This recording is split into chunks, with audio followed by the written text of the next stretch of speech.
माझे अंगण शिक्षण केंद्र. कुसुम आंबेगावच्या एका छोट्याशा खेड्यात राहणारी 16 वर्षांची मुलगी. वडील गेले तेव्हा ती फक्त 10 वर्षांची होती. आई शेतात मजुरी करून घर चालवत होती. परिस्थिती हलाखीची, पण कुसुमच्या डोळ्यात एक वेगळं स्वप्न होतं, शिक्षिका बनण्याचं. गावात मात्र वेगळं वातावरण होतं. मुलींचं शिक्षण म्हणजे खर्च आणि लग्नासाठी अडथळा असे लोकांचं मत. त्यामुळे आई नेहमी थोडीशी घाबरलेलीच असायची. हा समाज, त्यातले लोक आणि वरतून आर्थिक भार.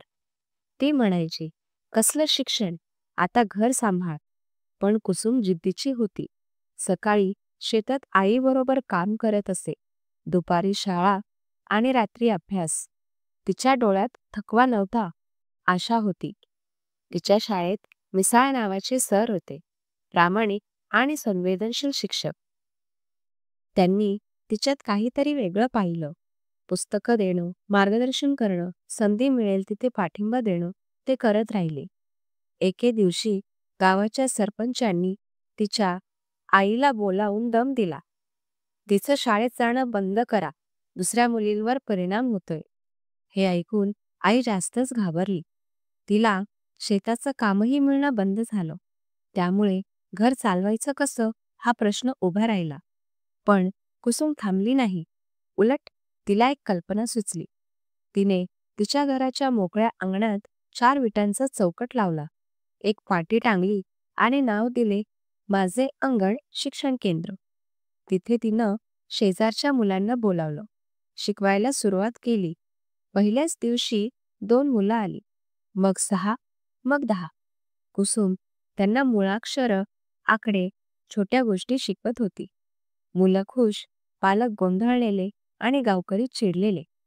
तिच्या पडक्या घराचं अंगण आता शिकवू लागलं होतं. कुसुम शिकत होती आणि शिकवतही.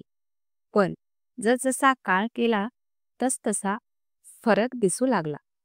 त्या मुलांचं वागणं बदललं. प्रश्न विचारायची सवय लागली. चांगले काय, वाईट काय हे कळू लागले. काही बायका संध्याकाळी तिच्या अंगणात बसून ऐकू लागल्या. लोक हळूहळू समजून घेऊ लागले. एके दिवशी गावात तालुक्याच्या शिक्षणाधिकाऱ्यांचा दौरा होता. तेव्हा मिसाळ सरांनी कुसुमच्या अंगणवाडीची माहिती दिली. अधिकारी स्वतः त्या माझे अंगण शिक्षण केंद्रात आले.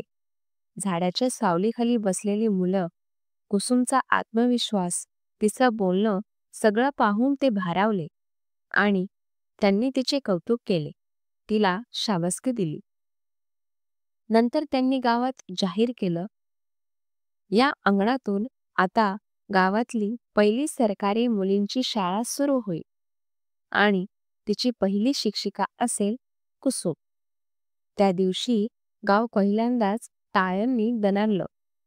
तेच लोक जे तिच्या विरोधात होते आता तिच्या शाळेच्या उद्घाटनाला हजर होते. इकडे आईच्या डोळ्यात पाणी होतं, अभिमानाचं. आणि तिचं अंगण ते आता कुसुम विद्यानिकेतन म्हणून ओळखलं जायचं. जे नको वाटत होतं तेच आता त्यांचा आदर्श बनलं.